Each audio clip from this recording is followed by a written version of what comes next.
皆のお客様、おはゆきでございます。僕は本日のディーラー、ゆきちれきゅうです。Ahead of the Yu-Gi-Oh! World Championships 2023, Yu-Gi-Oh! Master Duel is holding this proficiency exam, which I think is a really good thing to have just in general, because it's good to make sure that your players are on their toes and know what they're doing.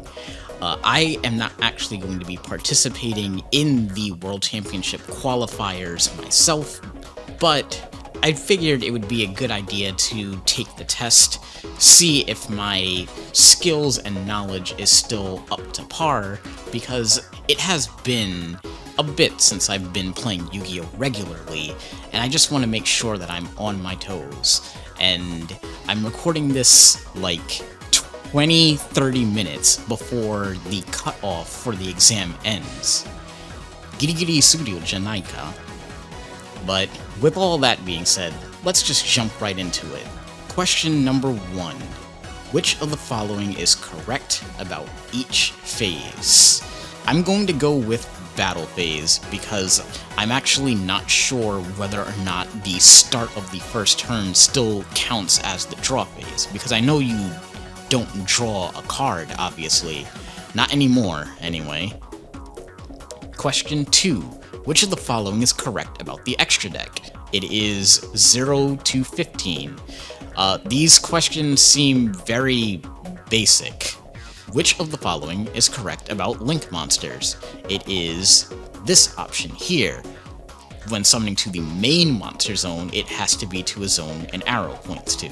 Which of the following does not meet the activation condition of if your opponent moves a card out of either graveyard as stated in the effect text of Exorcister Ellis? If you control an Exorcister monster, you can special summon this card. Then if you control Stella, gain 800. If your opponent moves a card out of the graveyard, you can summon from your extra deck one Exorcister monster using this card as material. So all three of these should satisfy the activation condition, because even if your opponent is not activating the effect themselves, they are still moving the card out of the graveyard, which is why Exorcister uses Called by the Grave.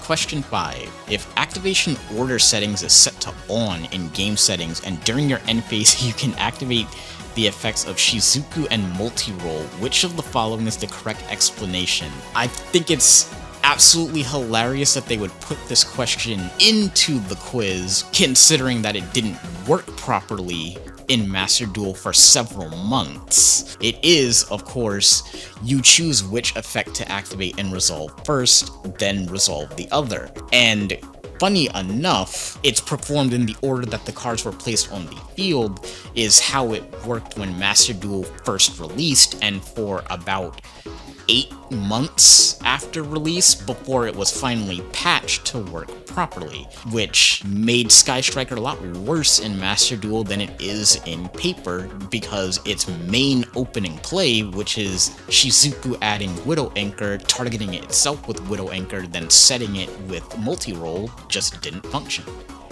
Question 6. Which of the following is correct about Gunkan Suship Shari Red? When building a deck, up to 3 copies each of Shari and Shari Red can be included.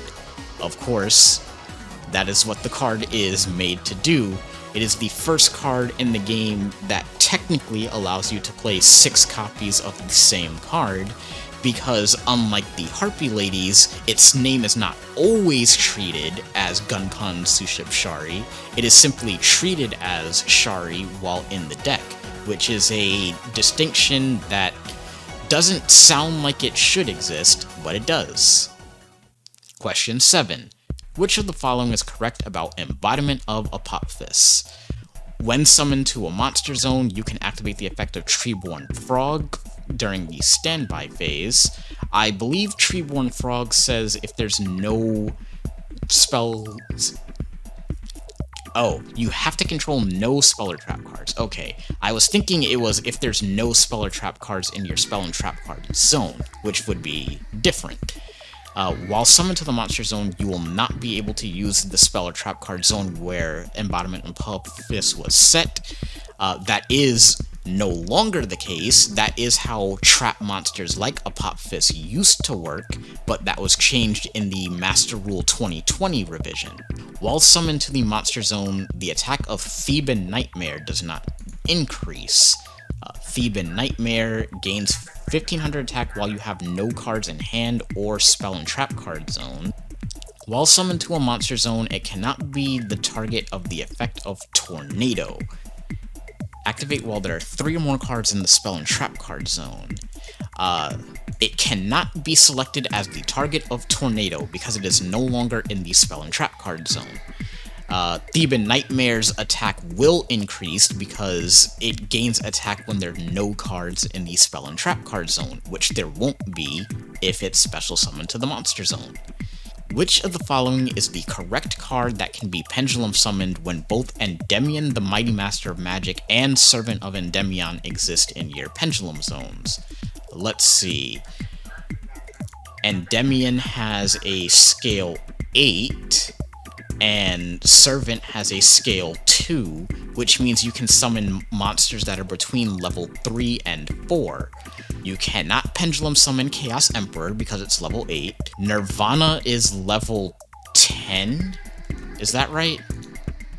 Yes. Odd-Eye's Phantom Dragon is level 7. Mythical Beast Cerberus. Cerberus is level 8, so it can't be pendulum summoned. And Phantom Dragon is level 7, so it can be pendulum summoned. Which of the following cannot be set in the game settings? So this is something that I've actually been complaining about for quite a while, but it's that you can't reveal the opponent's hand in a replay, which is a feature that I rather enjoy about the fan-made simulators, and also in older Konami video games. It's really a helpful tool for learning and understanding just the way decks work, why people made the plays that they did.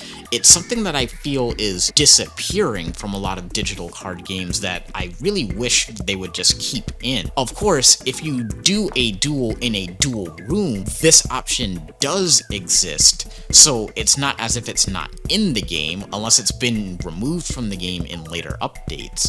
Question 10. Which of the following does not display detailed information by holding the eye icon on the duel screen?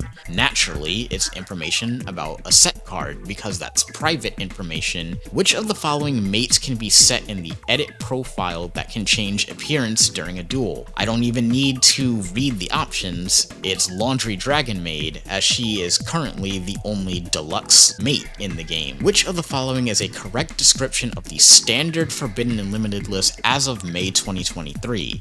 Salamangreat Gazelle is unlimited, forbidden, limited, or semi-limited. I'm going to assume that it's unlimited because it sounds like something Master Duel would do, is unlimit it before the physical formats get to it. And sure, I could always just check, but then I'd be cheating on the test, right?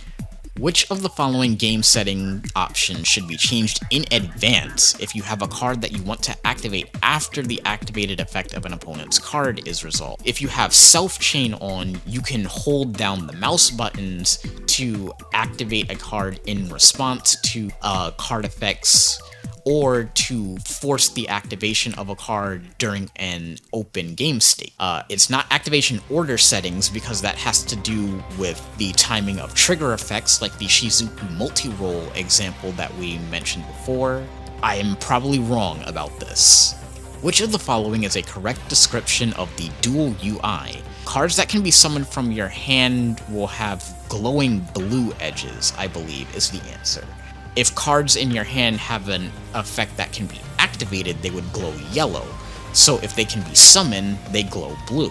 Which of the following is not displayed on the dual UI?